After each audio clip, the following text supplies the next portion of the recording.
Hello everyone, it's NADI, and today we'll be testing out this Too Faced white chocolate bar palette. As you marvelous people know, this is about the product, not the people behind it. Any shit you have to say, please gas it away, because this is a channel of positive energy, okay? Thank you. This is a fairly newer launch. I got it from Sephora for $49, and I really have not looked up any reviews on this at all, but I did see that it had kind of a bad rating. I didn't read why it had bad reviews because I kind of wanted to go into this with my own opinion. The Too Faced website says this is infused with 100% real cocoa powder, a confection of powdered sugar pastels, creamy nudes, and a pop of black sugar. It's rich, high pigmented shadows offer true color payoff. There's silky, smooth formulas that blend effortlessly, and like usual, it even comes with a little step-by-step thingamajig. Of course, it's cruelty-free, it's made without gluten or parabens, so yay for that, but let's open this little bitch up and see what we're working with. Okay. So it's definitely not as colorful as how they depict it online, especially this green right here. Like, this almost looks like seafoam, but online, it's more of like a deeper, richer green. Ooh, but damn, it smells like a fucking meal. Oh, yes. Honestly, from just looking at this is a palette that I personally would not gravitate towards, but I could see a lot of people really loving this because they are like nice and nude, but there are a few pastels in there at the same time. I'm not inspired by it. But you never know, this could be the most beautiful thing since Beyonce's voice, so let's go ahead and swatch and do a look with this bitch. You guys know the song, are you ready? It's swatching time.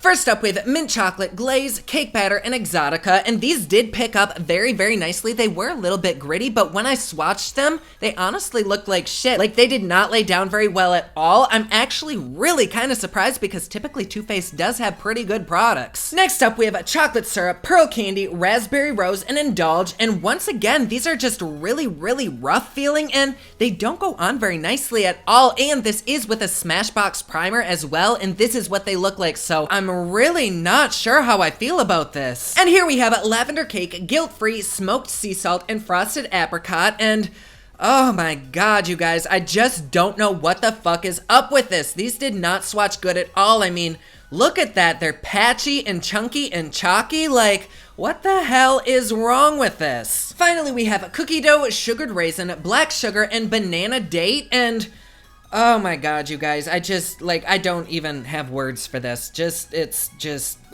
Okay, so I'm not going to say whether or not I like this palette yet because I know that swatches can be so different than how they actually work with a brush on the eye. But honestly, if I were to base this off the swatches, I'm thinking, why the fuck was this even released? Like, I'm so surprised that I'm saying that because typically I love Too Faced products, but this, what the fuck? Like, how is that worth 50 fucking dollars? Again, this might be great on the eyes. We will see in just a few minutes, but I'm really kind of disappointed. Anyways, let's get into the look. To prime my face, I'm using NYX's Gold Primer. For foundation, I'm going in with this Givenchy Velvet Foundation in the shade Matte Honey, and I'm gonna use this on this Color Me Pro tool. And holy shit, I think this foundation might be a little bit too yellow for me. I totally forgot because I have not used this in months. Damn it, I look like a fucking lemon head. For concealer, I'm just gonna be a basic bitch today and going with my Tarte Shape Tape in the shade Light. I'm just gonna blend that out using a dry beauty sponge. A lot of people ask why I use a dry beauty sponge and not a wet one, and when I use a wet sponge on my concealer, I notice that it adds a little bit too much shine and gloss to the look, so I try to keep it dry for the concealer. To set my under eye and the rest of my face, I'm going back to the old school Coty Airspun, and we're just gonna vibrate that right under here. Let's just wipe away all that powder. I am gonna leave the powder that's under my eyes because I'm gonna use that to catch any fallout we might have from the eyeshadow. And what the hell, let's just go and add a little bit more. Being that I don't really know if there is any fallout on this, I just wanna be very safe. I did go ahead and prime my eyes using this NYX primer, and I'm gonna take whatever powder is left on this little beauty sponge and set that primer. This way we just have a really clean blank canvas to work with. Oh, I really don't know what look to create using this. I feel like this would be a dream for somebody who likes nice, natural, neutral looks, but we all know those words are not in my makeup vocabulary, so I think I'm gonna have to create like a green cut crease. I typically do not like using green eyeshadows because my eyes are green, but you never know, this shade might complement them. Let's start on the lighter side, so I'm gonna take a bit of this glaze, which, whew, damn, there is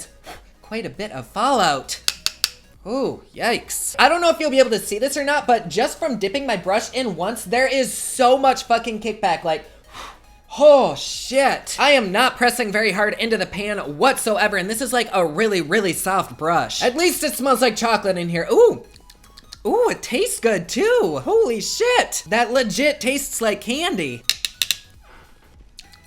Holy fuck, it's like I just put a pixie stick into the air. You know, if I don't end up liking this for makeup, I might just use this as a snack later. Get my money's worth, damn it. Okay, so far this color does even things out. There is quite a bit of kickback, which isn't that big of a deal because I did put powder down, so really not that mad, but it seems to be laying down okay for now. I'm just really glad they included a double pan of this shadow, otherwise you would be out of this in no time. And I notice it does help if you pat it down rather than blend it in. All right, let's start with this cut crease. I'm gonna start soft and use a little bit of cake batter on that same brush that I have cleaned, and we're just gonna start building that up right here in the crease. I'm also gonna bring the tail of that a little bit farther out than I normally would, so right about there, and then we'll just blend it back and forth. And I really cannot tell if this is even doing anything because it is kind of the same tone as my skin, but I'm assuming it is. Let's go in with chocolate syrup instead, which does have a lot of fallout, but at least it's a darker color, and we're just gonna go right over what we already did. Right about there, and yes, that does seem to be a lot better. And by a lot, I really mean only a little, but I'm trying to be optimistic as fuck here, so work with me. It's almost like no matter how much I put on the brush, it just does not lay down that same color on my skin for some reason.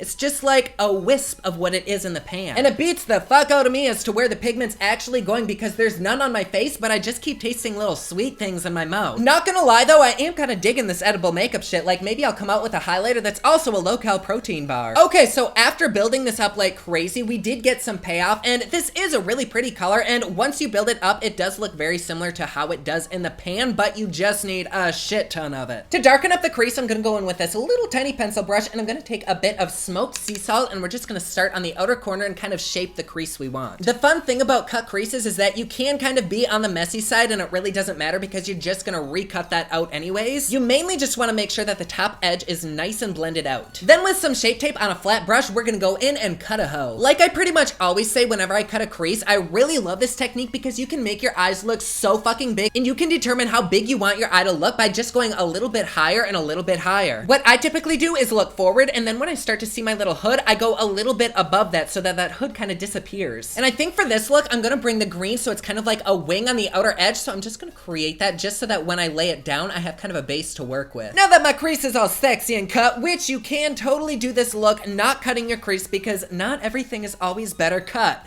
But on a wet brush, I'm gonna take a bit of mint chocolate right here, and we'll start placing that right where we placed the concealer. Ooh, much like a lot of things in life, this performs really, really good when wet.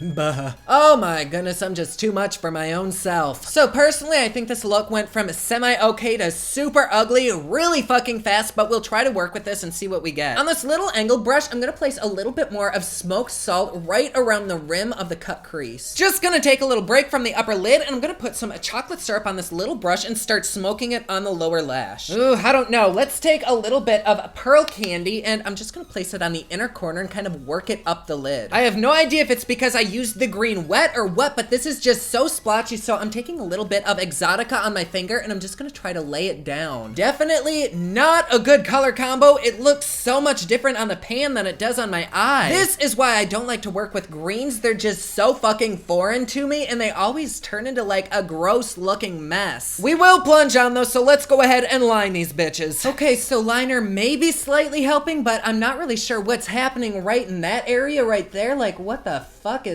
that? I want to take this lower lash to the dark and smoky side, so I am going to line it with a bit of black with this MAC pencil, and we'll smoke that out with some smoked sea salt. Alright, the eye look is done. Let's go ahead and contour and blush up and bronze up and finish this damn thing. To contour, I'm going in with Anastasia's chocolate. You know, looking at this eye look, I don't know that I hate it. I can't really come to a full conclusion until we have everything done, but I kind of dig it. For lipstick, I think we might go a little bit crazy today. I know a lot of people are probably shouting, fuck no, NADI, but I like this and I've wanted to use this. This is ColourPop's Dr. M. I was gonna go in with a nude color and be really safe, but I mean, what the fuck is the fun in that? All right, and there we are with the final look. What a weird ass look, even for me. But in an odd way, I kind of like it. Do I like this shadow palette itself? No, not really. I think the colors turned out to be really, really pretty, but that fallout is really bad, and just to get anything to show up is kind of a lot of work. I know that to some $50 really isn't a lot of money, but to me it is, and to spend it on something that really isn't that great a quality when there's so many better products out there that are so much more affordable, it just doesn't make sense. Yes, I was able to create a look, and yes, you probably could create quite a few looks using this palette, but the shadows were not buttery at all. They really were not that easy to blend, and they were not ultra pigmented like the website said. If you're looking for a simple cool tone palette that does offer you quite a few nudes with a few color options, then this is definitely it. But I think there are quite a few more options that are way less expensive and honestly better quality. I'm so sad to say that because I do typically adore Too Faced products, but this was just kind of a miss for me. But there you go. Like always, please be sure to hit that notification bell down below so that you're notified anytime I upload a new video. Don't forget, my newest collection of highlighters, including Nightlife, which does glow in the dark, is available at thepopluxe.com. Also, my latest single, One Last Night, is available everywhere online that music is sold. Thank you so much to everyone who's supporting them. Comment down below, let me know what you thought of this video. Don't forget to like and subscribe. You can follow me on Snapchat, Instagram, and Twitter at officialnadi, and you can follow me online at thepopluxe.com. Thank you so much for watching. I love you all, and I will see you again soon. Bye!